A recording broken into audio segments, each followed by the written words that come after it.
In the Tajik capital, Dushanbe, leaders have been arriving for the Shanghai Cooperation Organization summit, which begins on September the 12th. First to touch down was Uzbekistan's President Islam Karimov, followed by the Russian leader Vladimir Putin. Later, Chinese leader Xi Jinping also arrived.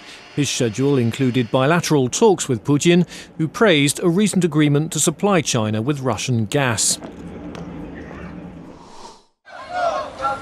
In northwest Pakistan, displaced people from the tribal regions have taken their protests to the governor's house in Peshawar. They say their camps lack sufficient water, food, healthcare and electricity. The protesters demanded that the government either improve their conditions or enable them to return home. The Afghan National Army has launched a new operation against the Taliban in Nangarhar province in the east of the country. The province has seen frequent Taliban attacks, including a suicide bombing on September the 2nd. The operation comes amid reports that a large number of Pakistani Taliban recently crossed the border.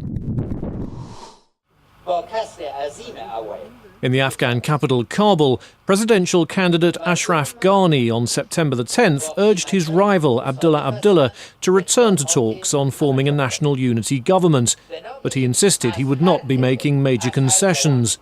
Current Afghan President Hamid Karzai's term of office was due to end in May, but both candidates to succeed him accused each other of falsifying ballots in the presidential elections held in April and June.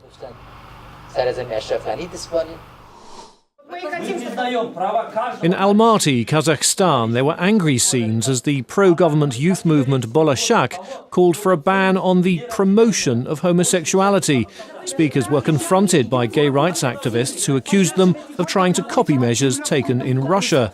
These include fines for promoting non-traditional sexual relationships to children.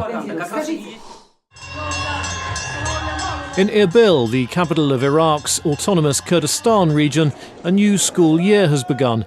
Children hoisted the Kurdish flag while the orchestra played the Kurdish anthem on their first day of class on September the 10th.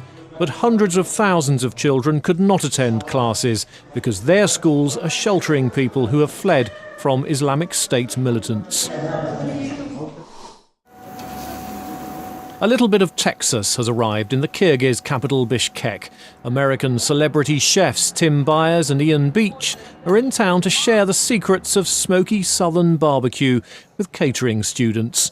The visit was organised by the US State Department as part of what it calls its diplomatic culinary partnership, which aims to use American cuisine to boost cultural ties around the world.